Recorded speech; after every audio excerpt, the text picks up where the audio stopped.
I need to tell you something nobody wants to say out loud. The American dream, owning a home, building wealth, retiring comfortably, for millions of people right now, it's mathematically impossible.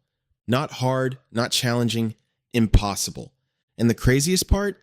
It's not because you're lazy. It's not because you didn't work hard enough. It's because of a number one single number that most people have never even heard of.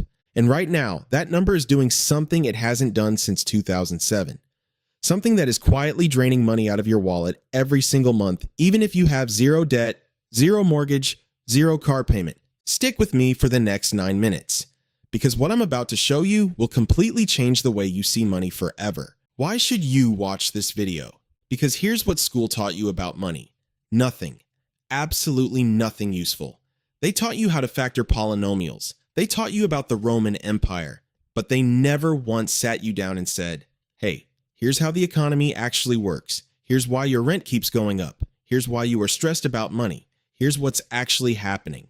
That ends today.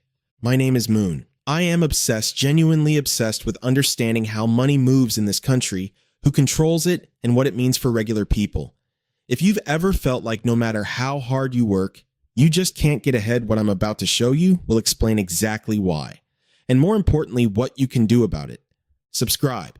Hit like if this blows your mind. Let's go. Okay, quick question. You want to buy a house. It costs $400,000.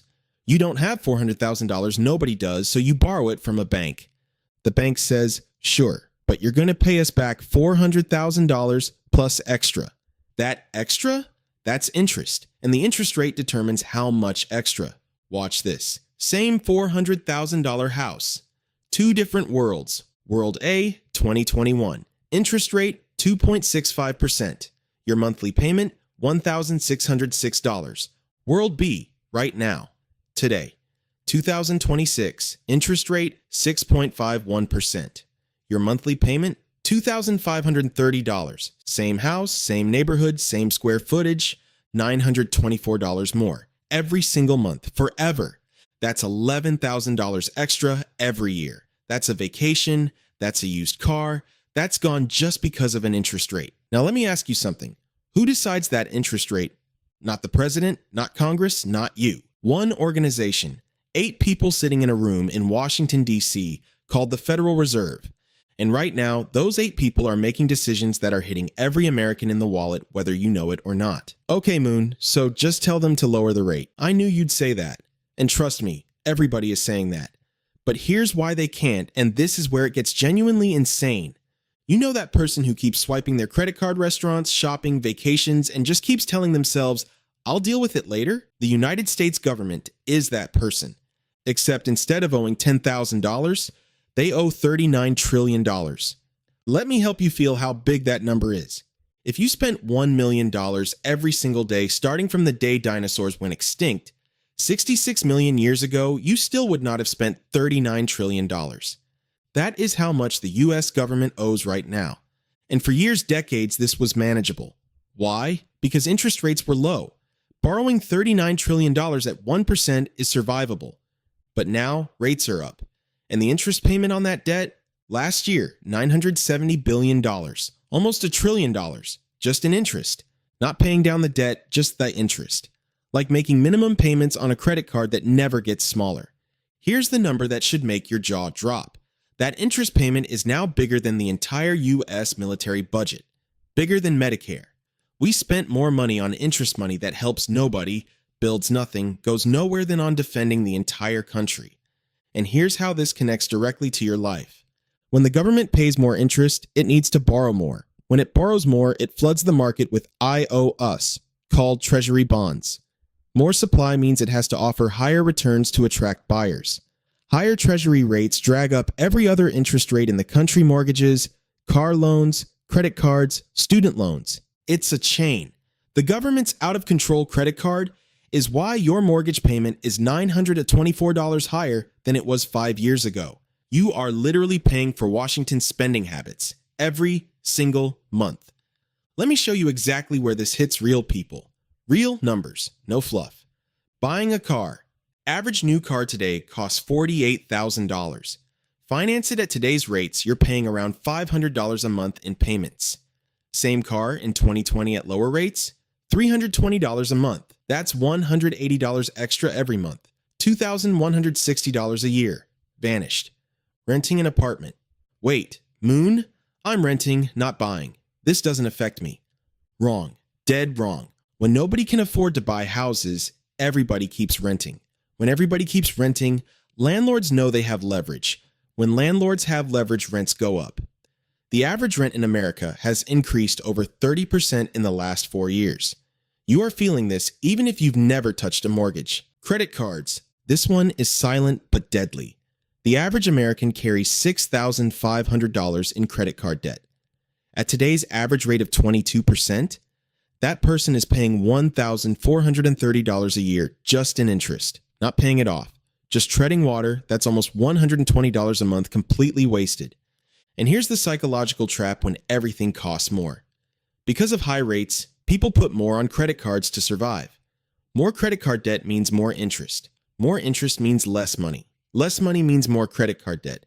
It's a doom loop, and millions of Americans are stuck in it right now. Okay, I know this all sounds brutal, and it is, but here's what nobody's telling you: there is a way out. And for young people especially, right now is actually a hidden opportunity that might not come back for another decade.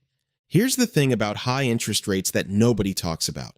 They're terrible for borrowers, but they're incredible for savers. Think about it. Interest is money you pay when you borrow, but it's also money you receive when you save. Same coin, two sides. For the last 30 years, putting money in a savings account paid you almost zero, 0.01%. If you put $10,000 in a savings account for a whole year, you earned $1. $1. Right now, high-yield savings accounts are paying 4 to 5% per year. That's $400 to $500 on $10,000. In 1 year, doing absolutely nothing, zero risk, federally insured, that opportunity literally did not exist for 30 years, and most people have no idea it exists right now. Here's the simple 3-step move for right now. Step 1. Stop letting your money die in a regular bank account. If your savings account is paying less than 4%, you are leaving free money on the table. Move it to a high-yield account today. Takes 10 minutes. Step 2. If you want to buy a house, stop waiting for perfect. Here's the truth. When rates drop, everyone who's been waiting jumps in at the same time. Demand explodes, and prices spike even higher. Buy when you're ready, lock in a fixed rate, and refinance when rates drop. The house stays. The rate changes. Step 3. Understand that this is a transition, not a permanent disaster. Every expert on Wall Street expects rates to eventually come down. The people who position themselves now, who save aggressively, understand what's happening. Don't panic, those are the people who come out of this ahead. The game didn't end, the rules just changed, and now you know the new rules. Let me give you the 1-minute version of everything we just covered. One organization, the Fed, controls interest rates. For 30 years, they kept rates low. Everything was cheap to borrow. House prices exploded, the economy partied, then inflation hit. The Fed slammed the brakes, rates shot up, and now buying a house costs $11,000 more per year than it did 5 years ago. Car payments are up, rent is up, credit card interest is eating people alive. Why can't they just lower rates? Because the US government has $39 trillion in debt and is paying nearly $1 trillion a year just in interest. If they lower rates too fast and inflation comes back, it could get even worse. But here's what I need you to walk away with. This is not the end of your financial life. This is the moment most people give up and the moment smart people pay attention. High rates reward savers. High rates punish people who aren't paying attention. Right now, you know which side you want to be on. If this video helped you see something differently, like subscribe, share it with someone who needs to hear it. I make these videos because this stuff matters and nobody else is explaining it this way. See you in the next one.